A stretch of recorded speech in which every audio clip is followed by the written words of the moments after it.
আসসালামু আলাইকুম শিক্ষার্থী বন্ধুরা, আশা করি ভালো আছো তোমরা। তো আজকে আবার তোমাদের সাথে আরেকটা ক্লাস নিয়ে আমি হাজির হয়েছি। তার আগে আমার পরিচয়টা তোমরা এর মধ্যে জেনে গেছো, তারপরও আবার জানিয়ে দিচ্ছি। আমার নাম রেজওয়ানা হক। আজ আমার বিষয় হচ্ছে বাংলাদেশ এবং বিশ্ব পরিচয়। তো তোমাদের আজকে বাংলাদেশ ও বিশ্ব পরিচয় সম্পর্কে পড়াবো এবং অবশ্যই সেটা সপ্তম শ্রেণীর। তো এর আগের ক্লাসে মানে পূর্ববর্তী ক্লাসে আমরা জেনে এসেছিলাম পরিবার কি, পরিবারের শ্রেণী বিভাগ, এবং সেখানে আমরা পরিবার কাকে বলে সেটা জেনেছি, পরিবারের কাজগুলো জেনেছি। তার সাথে সাথে আমরা জেনেছিলাম যে পরিবারের একক পরিবার, যৌথ পরিবার বৈশিষ্ট্যের ভিত্তিতে ভাগ করা হয়েছে, এবং তার সাথে সাথে গ্রাম অঞ্চলের পরিবারের ধরন এবং শহর অঞ্চলের পরিবারের ধরন ও কাজ সম্পর্কে আমরা অবগত হয়েছি। এখন আমরা যে ক্লাসটা নিব বা যে ক্লাসটা করব সেটা পরবর্তী অংশ। তো আমরা সেই অংশটুকু দেখে নিব। এখানে একটা পরিবারের ছবি আছে, যে পরিবার দেখা যাচ্ছে যে যৌথ একটা পরিবার, এবং এখানেও কিন্তু দাদা দাদি, মা বাবা, চাচা চাচি এবং চারটা সন্তান, এখানে দুজন সন্তান, এখানে দুজন সন্তান আছে। এবং তার সাথে সাথে দেখো এইখানে আরো চারজনের ছবি আছে এই পরিবারের ঠিক নিচে। এটা কিন্তু এই পরিবারেরই কারো না কারো ছবি। এখন তুমি চিন্তা করো আমি আসলে এই ছবিটি দ্বারা কি বোঝাতে চেয়েছি। হ্যাঁ, আমার মনে হয় তোমরা চিন্তা করতে পেরেছো যে এই পরিবারটি, যৌথ পরিবারটি ভেঙে এটা একটা একক পরিবার গঠন হয়েছে। আমি এটাই বোঝাতে চেয়েছি যে এখানে যে মা বাবা ছিলেন তারা একটা সময় কোনো না কোনো কারণে এই পরিবার থেকে বিচ্ছিন্ন হয়ে তার সন্তান দুটোকে নিয়ে আবার আলাদাভাবে পরিবার গঠন করেছে। অন্যদিকে এখানে আমরা পাশের একটা যে ছবি দেখতে পাচ্ছি, সেই পাশের ছবিটা খেয়াল করে দেখো। সেই পাশের ছবিটাতে বাচ্চারা কেউ খেলাধুলা করছে, হ্যাঁ, হাত ধরে খেলাধুলা করছে। তারপর আমরা বাংলা ভাষায় বলি দড়ি লাফ, কেউ বলে স্কিপিং, হ্যাঁ। তো তারপর হলো কেউ বাগানে ফুলে পানি দিচ্ছে, গাছে পানি দিচ্ছে, হ্যাঁ, মৌমাছি উঠছে। এরকম একটা সুন্দর একটা পরিবেশে তারা খেলাধুলা করছে। তো এই যে একসঙ্গে মিলেমিশে থাকছে, খেলছে, এই অবস্থানটাকে বা এই যে একসঙ্গে মিলেমিশে থাকছে, খেলছে, এই অবস্থানটাকে আমরা কি বলতে পারি? এটাকে আমরা বলতে পারি শিশু সামাজিকীকরণ। তাহলে আজকে আমার পাঠটা কি হতে পারে? পরিবর্তনশীল পরিবার ও শিশুর সামাজিকীকরণ এবং সামাজিকীকরণে পরিবারের অন্যান্য সদস্যদের ভূমিকা বা পরিবারের সদস্যদের ভূমিকা। তো এইবার চলো আমরা পাঠে প্রবেশ করি। আমরা তো এটা দেখলাম। আমরা প্রথমেই যে বিষয়টা এখন আলোচনা করতে চাই সেটা হচ্ছে পরিবর্তনশীল পরিবার কি। পরিবর্তনশীল পরিবার বলতে মূলত পরিবারের যে ধরন সেইটা পরিবর্তন হওয়াকে আমরা বলছি পরিবর্তনশীল পরিবার। যেমন এখানে কিন্তু এই ছবিতেই খুব স্পষ্ট যে এই ছবিটাতেই আমরা দেখতে পাচ্ছি যে এখানে যৌথ পরিবার ভেঙে একটা একক পরিবার গঠন হয়েছে, তাই না? এটাই কিন্তু একটা পরিবর্তনশীল পরিবার। এই পরিবর্তনশীল পরিবারের অনেকগুলো কারণ আছে, সেই কারণ সম্পর্কে আমরা এখন অবগত হব। তো এবার আসো আমরা খুব দ্রুত জানবো যে পরিবর্তনশীল পরিবার হওয়ার কারণগুলো কি কি। একটা হচ্ছে নারীর কর্মসংস্থান। এখন কিন্তু মেয়েরা বিভিন্ন পেশায় নিয়োগ হচ্ছে। যেমন দেখো এখানে কিন্তু অনেকগুলো পেশার আমি দেখিয়েছি। আর্মিতে আছে, পুলিশে আছে, রেলগাড়ি চালাচ্ছে, কেউ ফটোগ্রাফার, কেউ ড্রাইভার। তার মানে মেয়েরা এখন এমন কোনো পেশা নেই যে পেশাগুলোতে মেয়েরা নেই। আমি দেখো তোমাদের সামনে দাঁড়িয়ে আছি, আমি একটা মেয়ে এবং তোমাদেরকে পড়াচ্ছি। তাহলে মেয়েরা কিন্তু অনেক পেশায় এখন নিয়োজিত আছে। তো এই নারীর কর্মসংস্থানের কারণে বা কর্মসূত্রে দেখা যায় যে এক জায়গা থেকে যখন তাকে আরেক জায়গায় যে থাকতে হচ্ছে তখন কিন্তু তার স্বামী তার সাথে যে থাকছে। এক্ষেত্রে যখন দুজন মিলে আলাদা হয়ে যাচ্ছে একটা যৌথ পরিবার থেকে, তারা কিন্তু আলাদা হয়ে তখন আবার স্বামী স্ত্রী মিলে আরেকটা পরিবার গঠন করছে এবং সেখানে তারা সন্তান সন্ততি নিয়ে বসবাস করছে। এই কারণে কর্মসংস্থানের কারণে কিন্তু মানে নারীর কর্মসংস্থানের কারণে কিন্তু এই পরিবর্তনটা আসছে, পরিবর্তনশীল পরিবারটা গঠন হচ্ছে। এবং এটা যে শুধু নারীদের জন্য সেটাও না, পুরুষদের কর্মসংস্থানের কারণেও কিন্তু বা বিভিন্ন যাদের বাবা সরকারি চাকরি করে বা বিভিন্ন যেসব প্রতিষ্ঠানে বদলির চাকরি আছে, জায়গা বদল করে করে থাকতে হয়, তো সেই সব পিতামাতারাও কিন্তু এই পরিবর্তনশীল পরিবার তৈরি করছে, যৌথ পরিবার থেকে একক পরিবারে যেতে বাধ্য হচ্ছে। এবার দেখো, আমাদের পরিবর্তনশীল পরিবারের আরেকটা কারণ হচ্ছে অধিক মাত্রায় জনসংখ্যা বেশি মাত্রায় থাকলে সেখানে সবকিছুর প্রয়োজনটা খুব বেশি হয়। যেমন খাদ্য চাহিদা বেশি হবে, বস্ত্রের চাহিদা বেশি হবে, থাকার সমস্যা হবে, বাসস্থান বেশি জায়গা দরকার হবে, থাকার সমস্যা হবে। অন্যদিকে যদি আয় কম থাকে তাহলে এই মৌলিক চাহিদাগুলো পূরণ করাটাও কিন্তু অসম্ভব হয়ে যায়। যেসব কারণে এই অধিক জনসংখ্যাটা একটা সময় পরিবর্তনশীল পরিবার হতে বাধ্য হয়।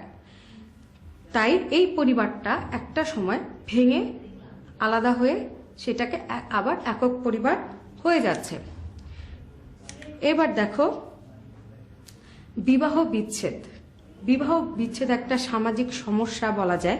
এখন বিয়ের পর একটা সন্তান বা দুটো সন্তান নিয়ে হয়তোবা দুইটা সন্তান হওয়ার পরে বা একটা সন্তান হওয়ার পরে কোনো কারণে তাদের বনিবনা না হলে বা মতের অমিল হলে বাবা মা আলাদা হয়ে যাচ্ছে, বা যেটাকে আমরা বলি ডিভোর্স দিচ্ছে বা তালাক হয়ে যাচ্ছে, বাংলা ভাষায় বলে তালাক হয়ে যাচ্ছে।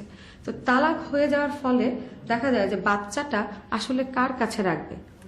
শিশুরা কিন্তু কোমলমতি থাকে এবং তোমরা মানে এটুকু জানো যে বাচ্চারা কিন্তু খুব অনুকরণ প্রিয়, তাদের আবার অন্যদিকে বাচ্চাদের মন খুব নরম থাকে। তো তারা কার কাছে থাকবে, কোথায় থাকবে, সেটা নিয়েও একটা সংকট তৈরি হয়। এবং বিবাহ বিচ্ছেদের কারণে এই সন্তানটা মানে হয়তোবা আদালতের নির্দেশে হোক বা যেভাবেই হোক, একবার হয়তোবা মার কাছে থাকবে, একবার হয়তোবা বাবার কাছে থাকবে। তো মা একা থাকতে পারে, আবার বাবাও একা থাকতে পারে। এটাও কিন্তু একটা পরিবার গঠন হয়ে যাচ্ছে এবং এটাও একটা পরিবর্তনশীল পরিবার। এবং এইসব দ্বন্দ্বের কারণে বা বিবাহ বিচ্ছেদের কারণে এই ধরনের সমস্যাগুলো হয়।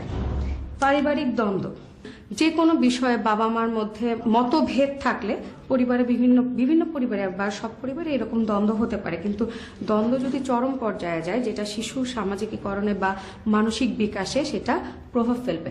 এবং আরো একটা বিষয় হচ্ছে, এই দ্বন্দ্বের কারণে কিন্তু আমরা এই চিত্রটাও দেখতে পাই যে এই স্বাভাবিক ঝগড়াঝাটি থেকেও অনেক সময় বিবাহ বিচ্ছেদ ঘটে থাকে।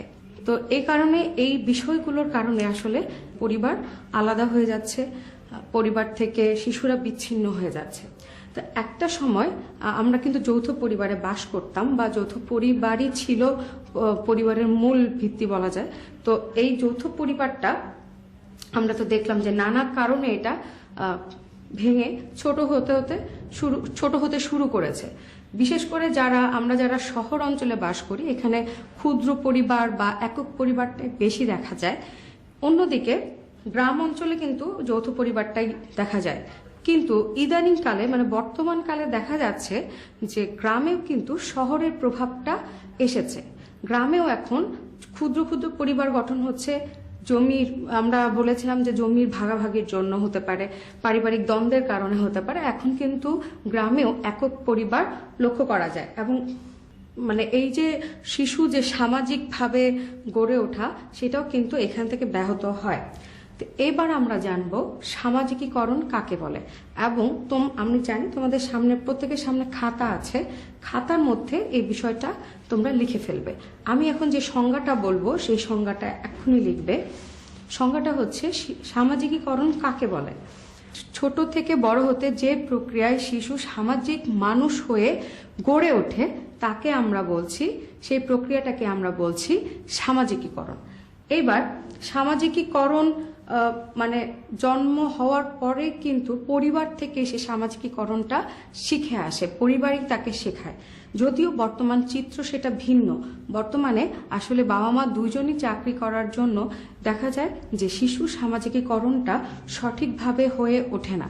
এখন মা চাকরি করেন, বাবা চাকরি করেন, বাবা সকালবেলা অফিসে চলে যান, মাও সকালবেলা অফিসে চলে যান।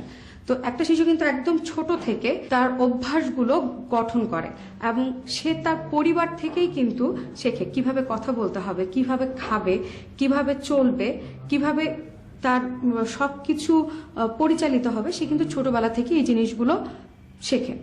তো যখন মা তাকে সময় দিচ্ছে না, তখন সে বড় হচ্ছে কোনো ডে কেয়ার সেন্টারে।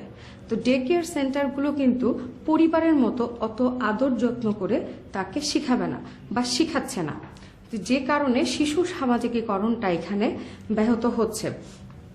এবং শিশুর যে শিক্ষা, পারিবারিক যে শিক্ষা, সেটাও পারিবারিক শিক্ষাটাও সে ভালোভাবে পাচ্ছে না। তো এই ক্ষেত্রে দেখা যায় শিশু সামাজিকীকরণে এটা প্রভাব ফেলছে। এবং ধর্ম শিক্ষার বিষয়ে কিন্তু পরিবারের একটা ভূমিকা সবসময় থাকে।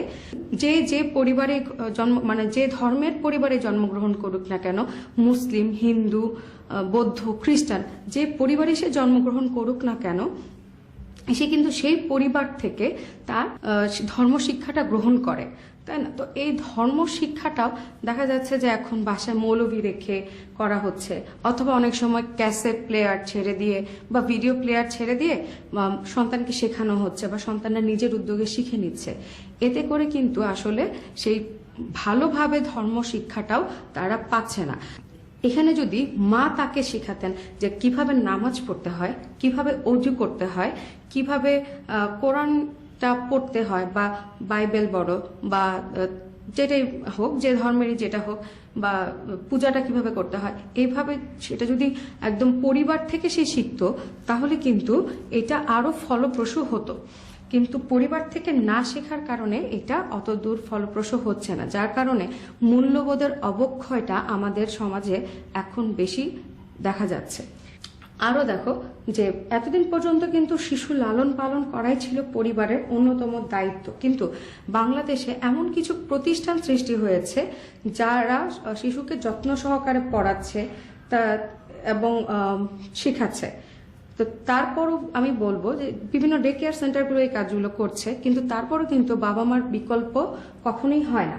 এবং যৌথ পরিবারের সঙ্গে যদি থাকা যায়, তাহলে দাদা দাদির কাছ থেকেও কিন্তু অনেক কিছু শেখা যায় এবং অন্যদের কাছ থেকেও, যেমন চাচা চাচি, দাদা দাদি, মামা মামির কাছ থেকেও অনেক কিছু শেখা যায়। এবং এই যৌথ পরিবারে থাকার ফলে যাদেরকে বিনোদন দেওয়া বা সামাজিকীকরণের কাজটা সম্পূর্ণভাবে পরিবার করত, কিন্তু এখন রাষ্ট্র নিজে থেকে উদ্যোগ নিয়েও কিন্তু এই বিনোদনের কাজ বা মানে আনন্দ দেওয়ার কাজটা করে থাকে। বিভিন্ন পার্কে বেড়াতে নিয়ে যাওয়া, চিড়িয়াখানার মতো বিনোদনমূলক জায়গাগুলোতে তাদেরকে নিয়ে যাওয়া, এই কাজগুলো এখন রাষ্ট্রও করে থাকে। সুতরাং পরিবারের ভূমিকা আস্তে আস্তে কিছুটা হলেও পরিবর্তন হচ্ছে, কমে আসছে। তো এবার আমরা যে বিষয়টা দেখব সেটা হচ্ছে শিশু সামাজিকীকরণে অন্যান্য পরিবারের অন্যান্য সদস্যদের ভূমিকা। খেয়াল করে দেখো, শিশুর সামাজিকীকরণে পরিবারের যারা অন্যান্য সদস্য আছে তাদের ভূমিকা কি। যেমন আমি একটু আগে বলেছি যে যৌথ পরিবারে যখন থাকবে তখন কিন্তু সে অন্যান্যদের কাছ থেকে চাচা চাচি বা চাচাতো ভাই বোন অথবা দাদা দাদির কাছ থেকেও সে শিখে। তো আর অন্যদিকে সে আরো ফ্যামিলি মেম্বার, বাবা মার কাছ থেকেও কিন্তু শেখে।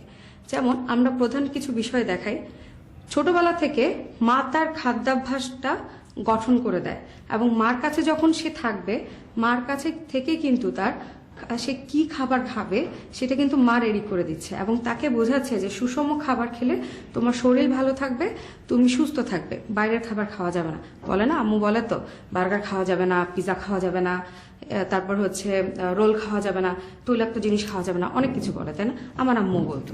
এবার খেয়াল করে দেখো, এখানেও কিন্তু ঠিক তাই, যে যখন শিশুটা বড় হচ্ছে তখন তাকে একটা রুলস তাকে তৈরি করে দেওয়া হচ্ছে যে তুমি সুষম খাবার খাবা বা এইভাবে চলবা, মানে শৃঙ্খলা বোধ বজায় রাখবা, হ্যাঁ, মারামারি করবা না, তারপরে হচ্ছে ঠিক সময় মতো পড়তে বসবা। এই বিষয়গুলো কিন্তু আমরা পরিবার থেকে জানি। তারপরে দেখো, মার কাছে কিন্তু বাচ্চারা বা শিশুরা প্রথম ভাষা শেখে। একদম ABCDEFG। তুমি ছোটবেলার কথা মনে করে দেখো, তোমার যদি মনে না থাকে, তুমি তোমার আশেপাশে অথবা তোমার মাকে জিজ্ঞেস করে থাকো তোমাকে প্রথম অক্ষর জ্ঞানটা কে দিয়েছিলেন, অবশ্যই সেটা মা। এবং তোমার মা তোমাকে যেভাবে শেখাবেন তুমি কিন্তু ঠিক সেইভাবেই কথা বলবে এবং সেভাবেই চলবে। তার মানে মায়ের কাছ থেকে আমরা প্রথম ভাষাটা শিখি।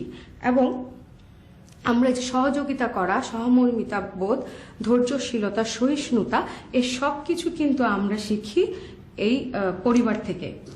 তো এবার চলো আমরা এই পরিবারের যে ভূমিকা দেখলাম, এবার যদি এরকম হয় যে পরিবারটা একক পরিবার হতে পারে, অথবা পরিবারে যে বিভিন্ন দ্বন্দ্বগুলা দেখলাম, এই দ্বন্দ্বগুলার ফলশ্রুতিতে শিশুদের সামাজিকীকরণে কি ধরনের প্রভাব পড়ে। যেমন ধরো, পারিবারিক যদি দ্বন্দ্ব থাকে, বাবা মার মধ্যে যদি সম্পর্ক ভালো না থাকে, বিবাহ বিচ্ছেদ থাকে, তাহলে সেই শিশুটা কিন্তু বিপথে চলে যায়, নিজেকে একা মনে করে এবং তার মনের কথা সে কাউকে খুলে বলতে পারে না, যে কারণে তার মধ্যে মানসিক সমস্যা থেকে শুরু করে একটা সময় শারীরিক সমস্যা পর্যন্ত চলে যায়।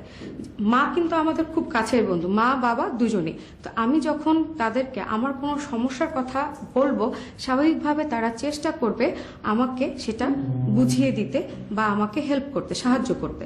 তো যখন এদের মধ্যে দ্বন্দ্ব তৈরি হবে বা এদের মধ্যে সম্পর্ক ভালো না থাকবে, ওনাদের মধ্যে যখন সম্পর্ক খারাপ থাকবে, তখন একটা শিশু কিন্তু তার কোনো কিছু সে আর বোঝাতে সক্ষম হবে না, তার মা বাবার সাথে শেয়ার করতে সক্ষম হবে না, এবং তার মধ্যে কিন্তু লজ্জাহীনতা থাকবে, চতুরতা থাকবে, কারণ সে তো বুঝেই না যে আসলে কোন জিনিস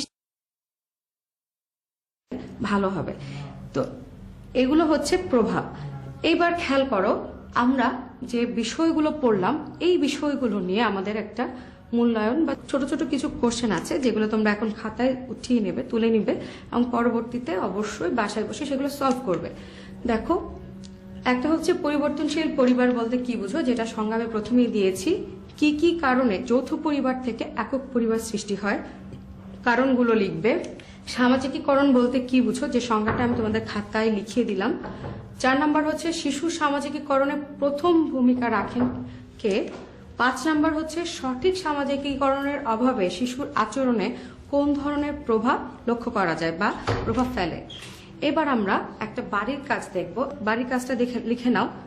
পরিবারের সদস্যদের ভূমিকার সমন্বয়ে শিশুর সুষ্ঠু সামাজিকরণের উপায় বক্তব্যটির আলোকে যুক্তি দাও। এটা কিন্তু তোমাদের 4 নাম্বার প্রশ্নর জন্য, মানে আমাদের যে উদ্দীপকটা আসে সেই উদ্দীপকের 4 নাম্বার কোশ্চেনটার জন্য আমরা ধরে নিতে পারি যেটা ইম্পর্টেন্ট। এবং এই বিষয়টা তোমরা সুন্দরভাবে আলোচনা করবে এবং তোমার নিজের থেকে তুমি করার চেষ্টা করবে। আর তো বই আছে, বইয়ের সাহায্য নিবে। এবং তার সাথে সাথে আমরা যে মূল্যায়নটা দিলাম, এই যে এখানে যে মূল্যায়নের প্রশ্নগুলো আছে সেগুলো, এবং তার সাথে বাড়ির কাজ, এগুলো কমপ্লিট করে অবশ্যই তোমার এই বিষয়ে যিনি শিক্ষক আছেন তাকে তুমি দেখাবে। আর আমার এই ক্লাসটি যদি পুনরায় দেখতে চাও, কিশোর বাতায়নে লগ ইন করবে।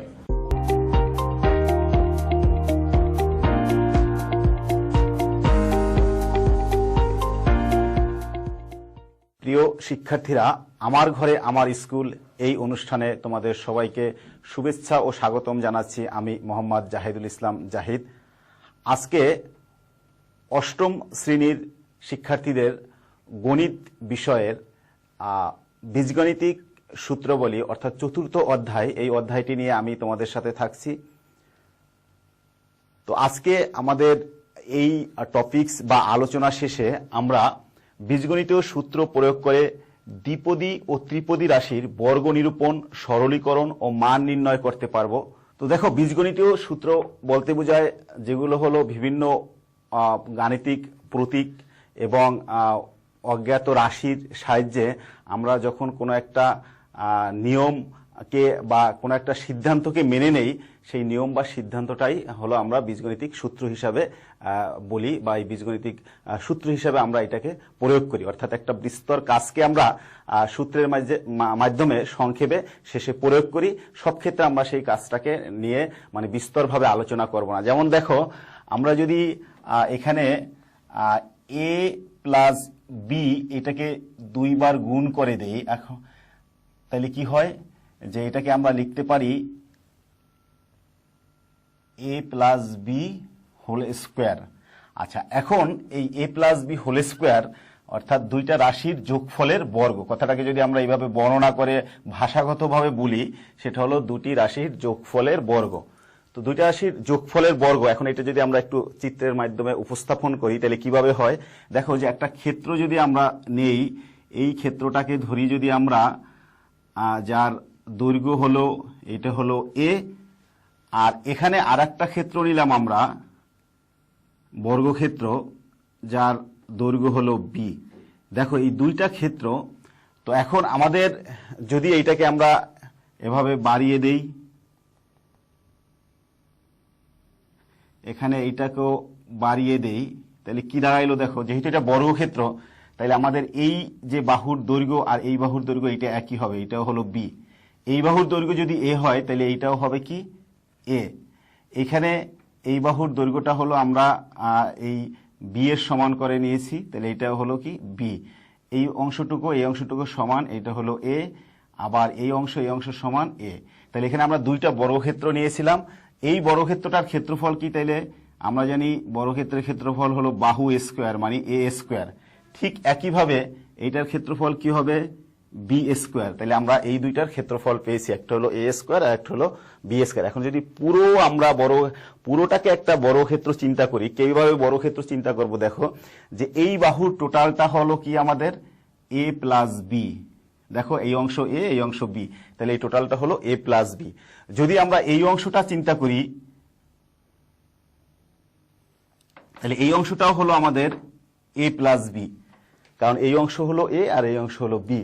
তাহলে টোটাল ক্ষেত্রফলটা আমাদের কি হবে, এ plus B into A plus B, অর্থাৎ A plus B whole square, মানে অর্থাৎ টোটালটার উপরে বর্গ। এখন আমরা এখান থেকে যদি এটাকে ভেঙে ফেলি, দেখো কি আসে, যে A plus B whole square, তাইলে আমরা এখান থেকে এই দুইটাকে গুণ করবো। এটাকে আবার আমি লিখলাম এ plus B into A plus B. তো দেখো এখানে এ প্লাস বি, এটাকে গুণ দাও, এটা দিয়ে ধারাবাহিকভাবে গুণ করে যাও, তাহলে এ স্কোয়ার, এটা দিয়ে এটাকে গুণ করো, তাহলে কি হবে প্লাস এ বি। এইটা দিয়ে এইটাকে গুণ করো, তাহলে কি হবে, ধারাবাহিকভাবে আমরা যে গুণ করি সেই প্রক্রিয়ায়, অন্য কোনো প্রক্রিয়া না। এইটা গুণ করলে কি হবে, বি বি বি স্কোয়ার। তাহলে কি হলো, এটা A square plus 2ab plus B square. তাহলে আমরা কি পেলাম, যে A plus B whole square equals to A square plus 2ab plus B square. অর্থাৎ এটা হলো দুইটা রাশির বর্গের, মানে দুইটা রাশির সমষ্টির বর্গ। আমরা যদি কথাটা এইভাবে বলি, যে তোমাদের কাছে যদি আমি এই সূত্রটা জিজ্ঞেস করি, তোমরা বলবা যে স্যার সূত্রটা তোমরা বলো, যে দুটি রাশির বর্গের যোগফলের বর্গের সমষ্টির সূত্রটা বলো। তোমরা বলবা যে sir A plus B whole square A square plus 2ab plus B square. আমরা যদি এই অংশের ক্ষেত্রফল পেয়েছি এ স্কোয়ার, এই অংশের ক্ষেত্রফল পেয়েছি বি স্কোয়ার, আমরা যদি এই অংশটার ক্ষেত্রফলটাকে চিন্তা করি, তাহলে কি হবে, দৈর্ঘ্য হলো এ, প্রস্থ যদি বি ধরি তাহলে এ বি। তাহলে এই অংশের ক্ষেত্রফল যদি তুমি চিন্তা করো, তাহলে এখানে একটা এ আর একটা বি, তাহলে এখানেও ক্ষেত্রফল হলো দৈর্ঘ্য গুণ প্রস্থ এ বি। এখন টোটাল এই চিত্রের যদি তুমি ক্ষেত্রফলটা বের করো, তাহলে দেখো একটা হলো এ স্কোয়ার, এই যে এ স্কোয়ার, একটা হলো বি স্কোয়ার, এই যে বি স্কোয়ার, আর এখানে একটা এ বি, এখানে একটা এ বি, তাহলে কি হলো 2ab। তাইলে আমরা যে এইটার যে বর্গ যেটা পেয়েছিলাম, এখান থেকে এইটার ক্ষেত্রফল যেটা পেয়েছিলাম A plus B into A plus B, অর্থাৎ A plus B whole square, সেইটাকে আমরা এভাবে লিখতে পারি যে A plus B whole square equals to A square plus 2ab plus B square. তোমাদের আমি একটা সূত্র দেখিলাম, এইভাবে ঠিক A minus B whole square বা অন্যান্য সূত্র আমরা এখান থেকে নিয়ে আসতে পারি, বা এই সূত্রটাকেও আমরা একটু ভিন্নভাবে সাজাতে পারি। দেখো এখানে যদি আমরা এইভাবে লিখি, এটা এ স্কোয়ার মাইনাস 2ab দিই, কিভাবে দিলাম, এখানে তো আমাদের ছিল প্লাস 2ab, কিন্তু মাইনাস 2ab দিয়েছি, আমরা এটা জোর করে দিয়েছি, অর্থাৎ এখানে আমাদের প্লাস ছিল মাইনাস দিয়েছি, তার আমরা যেখানে ছিল প্লাস সেখানে তো প্লাস দিলামই না, আরো অতিরিক্ত বাদ দিলাম। তাইলে আমরা যদি এখানে ব্যালেন্স করার জন্য প্লাস 4ab দেই, তাহলে কিন্তু দেখো ক্যালকুলেশন করে এই মানটাই আসবে। কিভাবে, যে 4ab থেকে মাইনাস 2ab চলে যাবে, তাইলে আসবে প্লাস 2ab। তাইলে আমরা এই লাইনটাকে ভেঙে নতুন করে সাজিয়ে আবার এইভাবে লিখতে পারি, এক্ষেত্রে কোনো সমস্যা হওয়ার কথা না। এখান থেকে আমরা কি লিখতে পারি তাইলে, a minus B whole square plus 4ab। তাহলে কখনো যদি আমাদের প্রয়োজন হয় যে এই আকারে লেখার, যে a plus B whole square, এটাকে কিন্তু আমরা এই আকারেও আবার লিখতে পারবো। তাহলে আমাদের মূল সূত্র হলো এইটা। এইখান থেকে আমরা এই অনুসিদ্ধান্ত রূপে এই সূত্রগুলোকে আমরা ম্যাথে বিভিন্ন ক্ষেত্রে প্রয়োগ করব যখন আমাদের দরকার হবে। তো আমাদের এই সূত্র তিনটা, মানে একটা সূত্রই ভিন্ন ভিন্ন রূপে যে আমাদের প্রয়োজন অনুযায়ী লেখা যাবে, আশা করি তোমরা ব্যাপারটা বুঝেছো। তারপরে আমি এটা আবার সাজিয়ে তোমাদের এক জায়গায় করে দিচ্ছি। আমাদের এই সূত্রটারই ডান দিকে আমরা তিনটা রূপে লিখেছি। তো আমাদের প্রয়োগ করতে গিয়ে যখন আমাদের যেই রূপটা দরকার হবে সেই রূপে লিখব। তোমরা অনুরূপভাবে a minus B whole square যদি করো, তোমরা নিজেরা করে দেখবে। আমি সময় স্বল্পতার কারণে তোমাদের নিজেদের উপরে এটা দিয়ে দিলাম, তোমরা নিজেরা একটু চেষ্টা করলেই পারবে। a square minus 2ab plus B square. তাইলে আমরা এইভাবে লিখতে পারি। ঠিক একইভাবে এটা এই রূপে কি লেখা যাবে, a plus B whole square, a plus B whole square minus 4ab। এরপরে আমরা এটাকে কি লিখতে পারি, a minus b, a minus b. এই সূত্রগুলো কম বেশি তোমাদের জানা থাকার কথা, যেহেতু আমরা আবার এই বীজগণিতীয় সূত্রগুলো নিয়ে আলোচনা করবো, এই জন্য তোমাদের আবার দেখিয়ে নিচ্ছি, কারণ এটা আমরা 7-এ 4টা সূত্র শিখে আসছি। a plus B whole square equals to a square plus 2ab plus B square. আর এখানে পেয়েছি আমরা a minus B whole square equals to a square minus 2ab plus B square.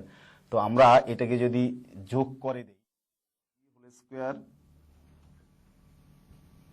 a minus B whole square, এখানে a square, তাহলে 2a square, এখানে একটা B square, একটা B square, তাহলে কি হবে 2b স্কোয়ার।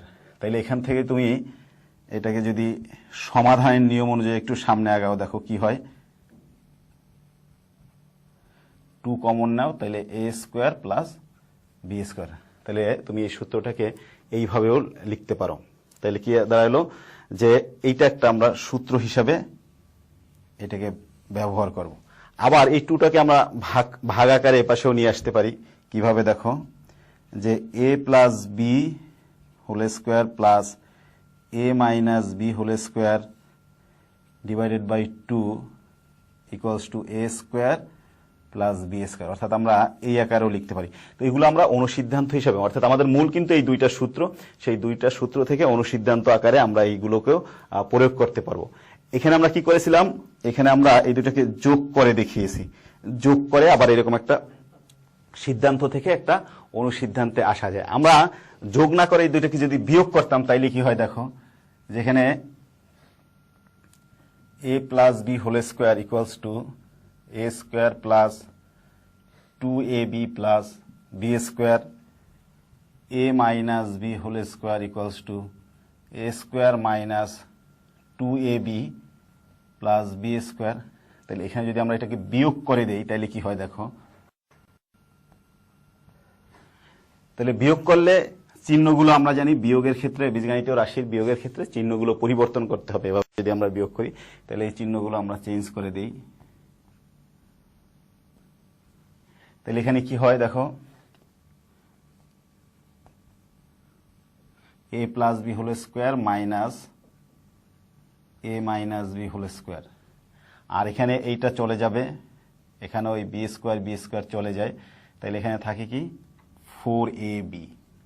তাহলে দেখো আমরা এটাকেও একটা অনুসিদ্ধান্ত হিসাবে ব্যবহার করবো, অর্থাৎ যখন আমাদের 4ab দুইটা রাশির গুণফলের 4 গুণ, সেটাকে কি করবো আমরা, রাশি দুইটার বর্গের যোগফলের বর্গ থেকে রাশি দুটির বিয়োগফলের বর্গ বাদ দিব, তাইলেই আমরা রাশি দুটির গুণফলের 4 গুণ পেয়ে যাব।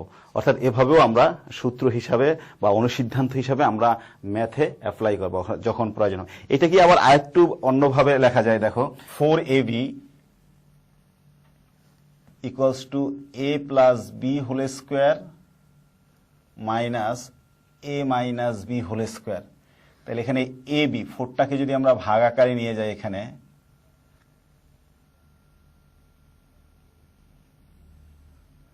ডিভাইডেড বাই 4, 4টা এখানে বাম পাশে গুণ আকারে ছিল, সেটাকে ভাগ আকারে নিয়ে গেলাম আমরা। তাহলে এখান থেকে এইভাবে লেখা যায়, দেখো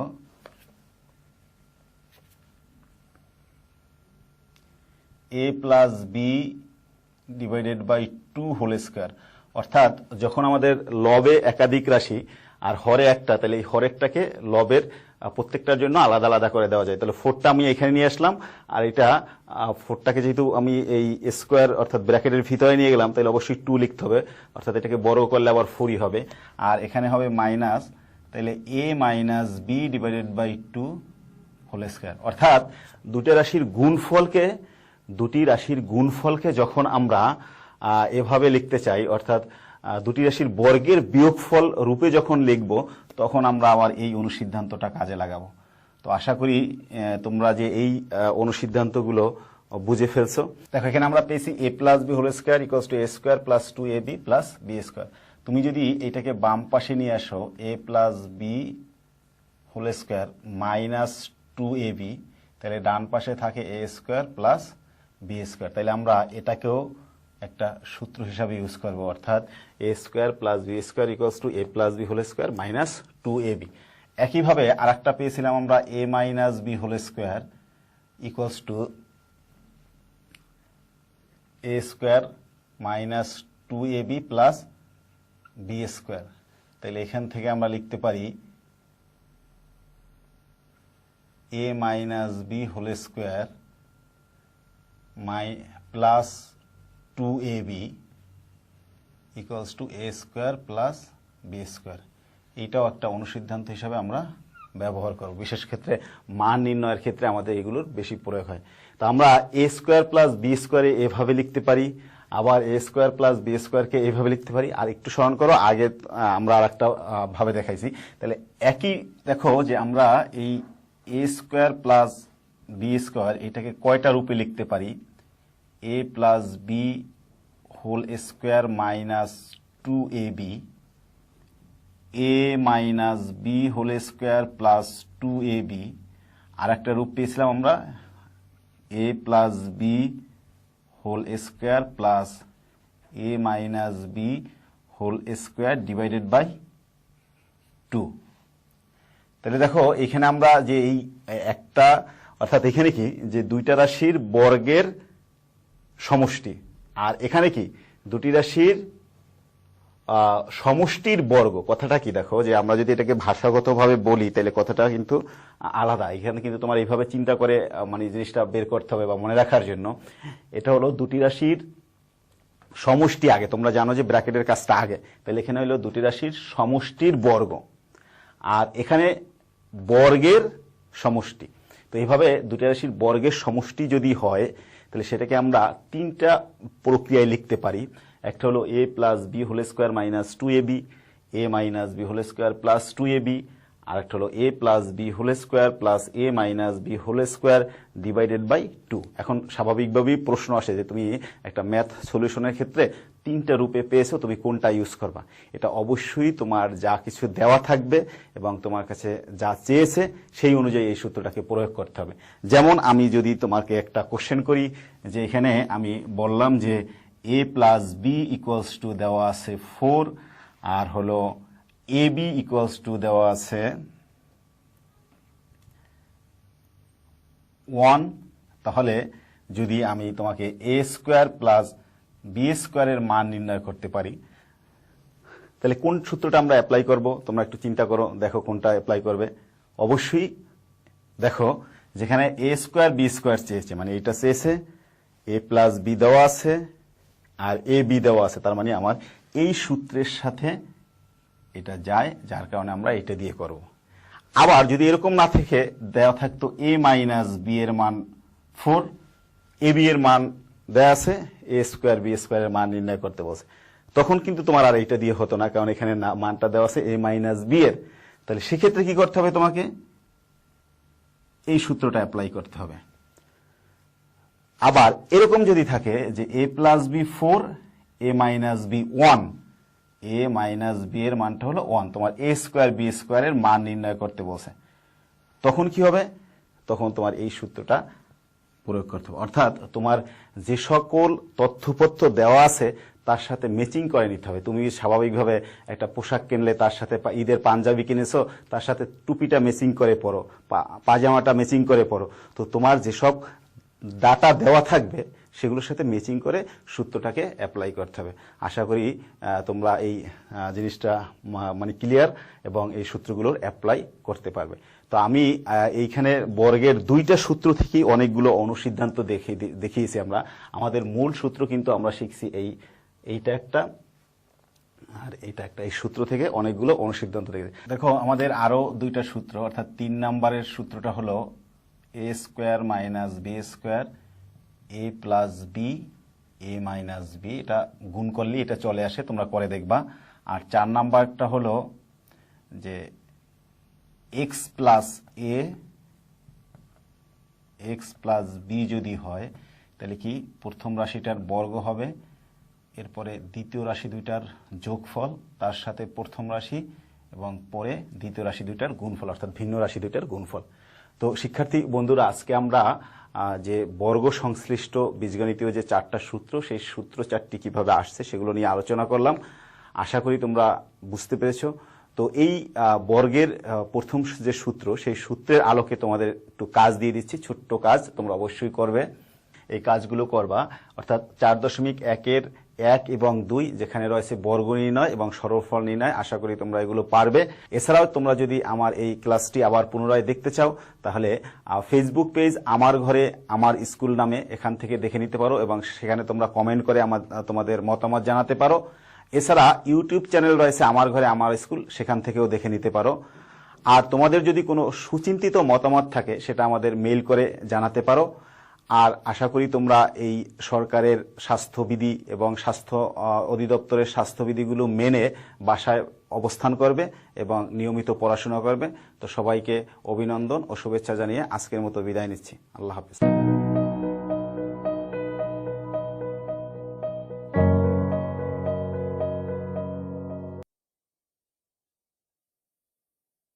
Dear students, welcome to the English second paper class brought to you by Amar Ghore Amar School. You know that due to pandemic, the government has closed down all the institutions of the country. However, Amar Ghore Amar School has taken initiative to bring your classroom to your home through Sangsad Bangladesh television. So without wasting any time, let's start today's class. The topic that we are going to learn today is narration. In previous classes, we have looked at the rules of changing speech from direct to indirect in case of affirmative, negative, interrogative, and imperative sentences. In today's class, we are going to have a closer look at how to change speech in optative and exclamatory sentence. You may find this lesson in your book at Unit 13, Lesson 1. Here we can see two pictures. In the first picture we can see that there is an exclamation mark, and in the second one we can see that a girl is clasping her hands. Now what can you assume from these two pictures? The first one is very obvious. It is expressing an emotion, and the second one is expressing a situation where someone is praying. Yes, you have guessed it right. The topic that we are going to learn today is how to change direct to indirect speech in case of optative and exclamatory sentence. What will be the learning outcomes of today's class? After today's class, you'll be able to understand the rules to change optative and exclamatory sentence from direct to indirect speech. Now, what is optative sentence? As we all know, optative sentence is a sentence that indicates a wish, prayer, or desire. So if I want to express something that I want or that I long for, what am I going to do? I'm going to use optative sentence. Now there are two examples of using optative sentence in direct speech here. The first one is, my mother said to me, may Allah bless you. So may Allah bless you, it's a prayer that my mom is saying for me. The second one, he said, long live the president. Again, it's a prayer. So in these two cases, what we can see in common, the speaker here is expressing his wish or prayer or desire, and for that reason he has used optative sentence. Now how can we change optative sentence from direct to indirect speech? The rule is, for making indirect speech of optative sentence, said of reporting verb is changed according to the optative word of reporting speech. So it depends on the mood or the expression that the optative sentence is referring to. And depending on that, the verb said to is going to be changed. A list of such words is given here. So here we can see how it can be changed in different ways. For example, the first optative word that is given here is would that. If I say, would that I could get the wings of a bird, so that means it's my wish. So here in place of said, we can use wished from indirect. So in this place, in place of said, we can use wished in indirect speech. Now the second one, oh that. Again, it's a kind of wish. For that reason, we are going to replace said with wished. Now the third one, oh for. Again, it's a kind of wish or prayer. So we have used wished here. Now it's very obvious that if the optative word is may God, or may Allah, it's a kind of prayer. So the word or the verb that is going to be replaced here is prayed. You can also use wished here. Now the last one, if dash were, only imagination. So if I imagine something like if I were a bird, this is a kind of imagination that I have. In this expressions also, we are going to use wished. Now here are some examples how optative sentences can be changed using different expressions or verbs. The first one, he said, oh that I had the wings of a bird. So it's a kind of wish that I have. I'm expressing my desire. So what have I written? He wished that he had the wings of a bird. So here what you can see, said has been replaced with wished. Now the second one, she said, may Bangladesh prosper. It started with the sentence may. So may have been used here. It's very obvious that it's a prayer. So we have written, she prayed that Bangladesh might prosper. Remember, in case of assertive sentence, may has been changed into might. And so in these cases, this is the same thing that we are seeing, that might has been replaced. So she prayed that Bangladesh might prosper.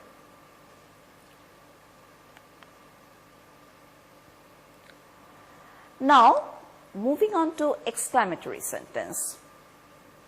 What is exclamatory sentence? Exclamatory sentences expresses emotions, interjections such as hurrah, wow, alas, oh, ah are used to express emotions.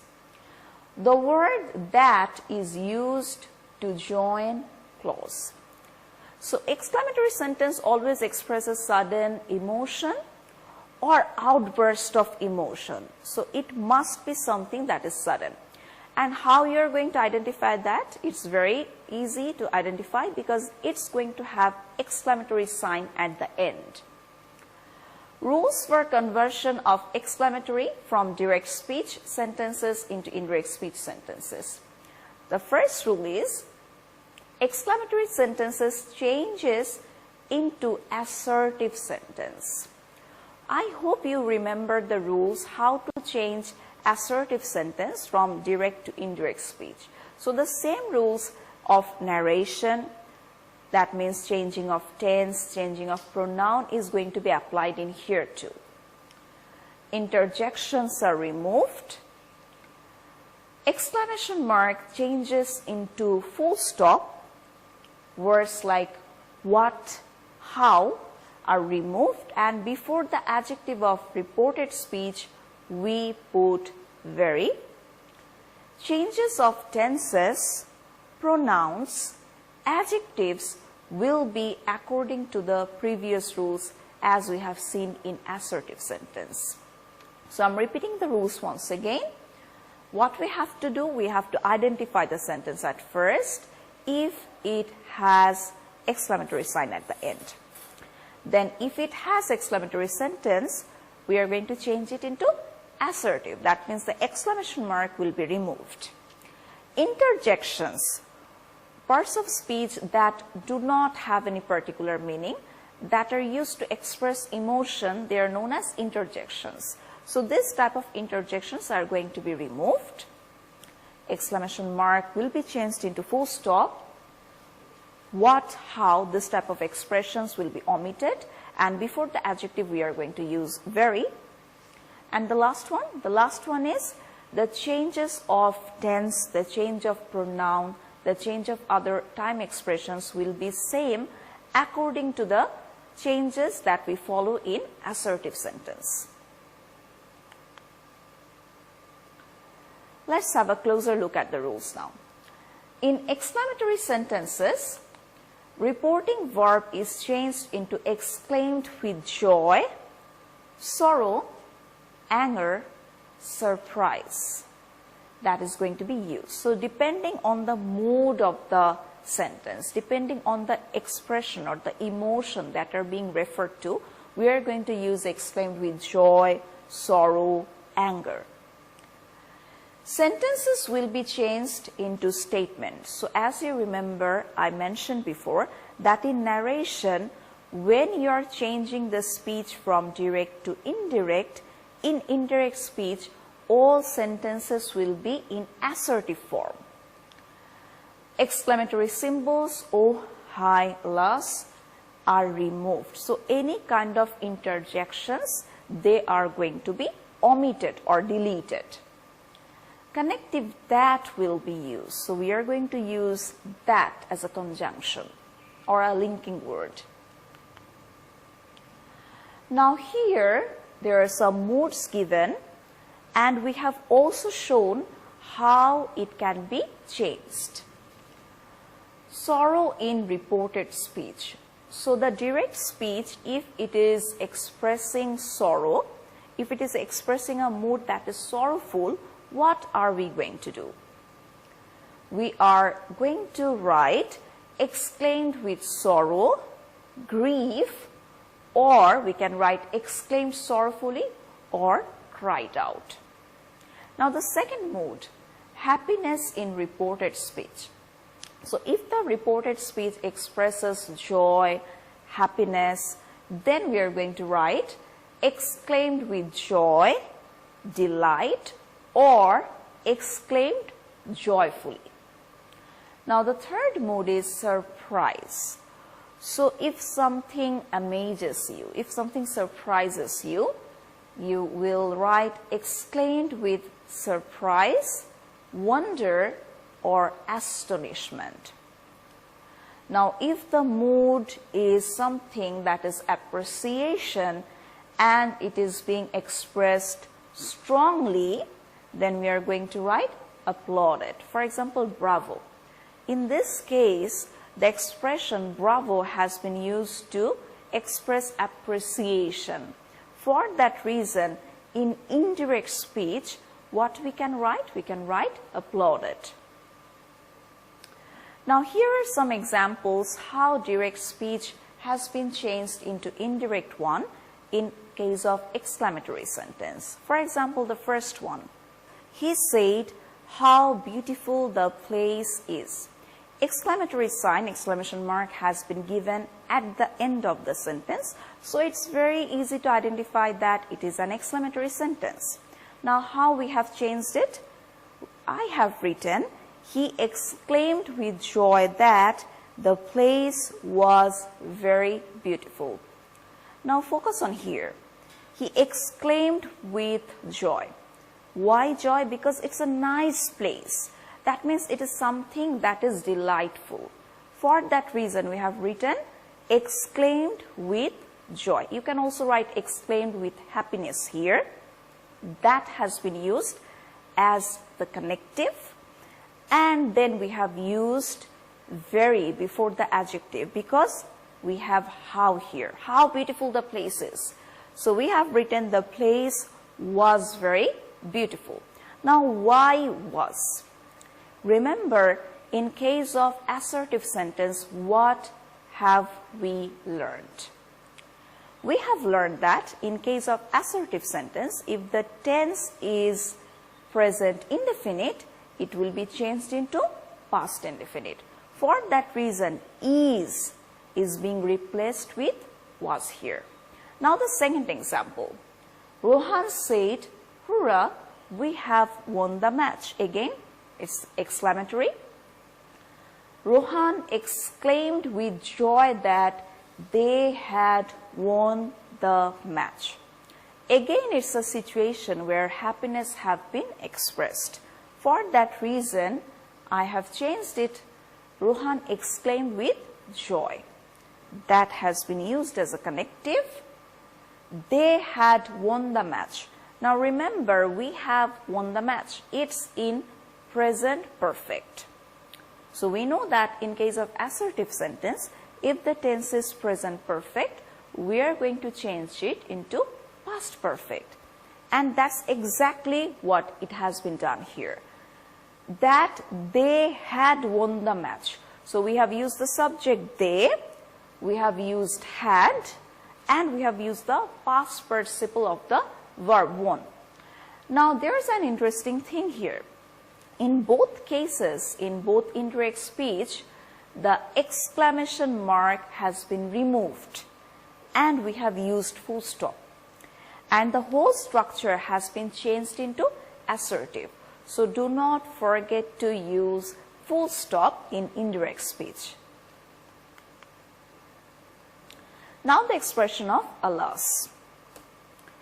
If you have an expression of alas, it's very easy to understand that it is referring to something that is sorrowful. It is referring to something that is upsetting, that is something that is disappointing. So in case of alas, what we are going to write? Exclaimed with regret, sorrow, or disappointment. So the direct speech that has been given here is, the reporter said, alas, many lives have been lost due to tsunami. Now in indirect speech, the answer is given as, the reporter exclaimed sadly that many lives had been lost due to tsunami. You can also write, the reporter exclaimed with sorrow in this place. So the same thing is happening here also. We have just changed a different mode of expression, exclaimed with sorrow, because it differs from the previous expressions that we have seen so far.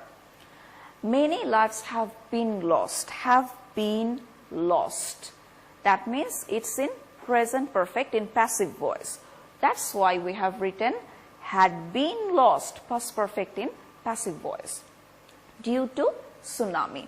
And also that has been used as a connective. We have also used full stop at the end of the indirect speech.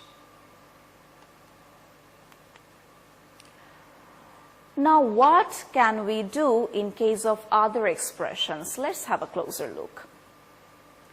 If you have other expressive words such as good morning, good evening, or good afternoon, then in indirect speech, in place of said, we are going to write wished. If you have the expression good night, goodbye, or farewell, then in place of said, we are going to write bade. When we see the example, you're going to have a clear understanding. Let's look at the example here. In direct speech, the sentence is given, he said, "Good morning, Mom." Good morning. So it's a kind of greeting, right? So in indirect speech, it has been written, he wished his mom good morning. And the second one, Prashant said, "Good night, father." So Prashant is bidding good night to his father. So Prashant bade his father good night. I don't think it's very complicated. If you go through the rules again, you will be able to have a clear understanding.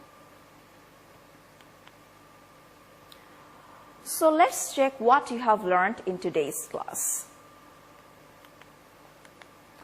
In today's class, we have learned the rules to change speech from direct to indirect in optative sentences, expressing wish or prayer. And we have also learned the rules to change speech from direct to indirect in exclamatory sentences, expressing sudden emotion. Now it's time for homework. Here you can see that there are 5 direct speech, and what you have to do, you have to change them in indirect speech. The first one is, she said to me, "May you stay happy." So it's a prayer or wish. The second one, I said to him, "What a nice watch you have." It's sudden emotion or expression. I said to him, "Good night." The mother said to the daughter, "May Allah bless you." And the last one, the man said to the stranger, "What a nice city." So all these sentences that are given in direct speech, they are in either optative or in exclamatory. So follow the rules to change them from direct to indirect speech. Dear students, do the homework, submit the homework to your teacher when the school reopens. The evaluation given by your teacher will be added to your continuous assessment. I hope you have enjoyed today's class, and do not forget to stay home and stay safe. If you want to watch this class again, you can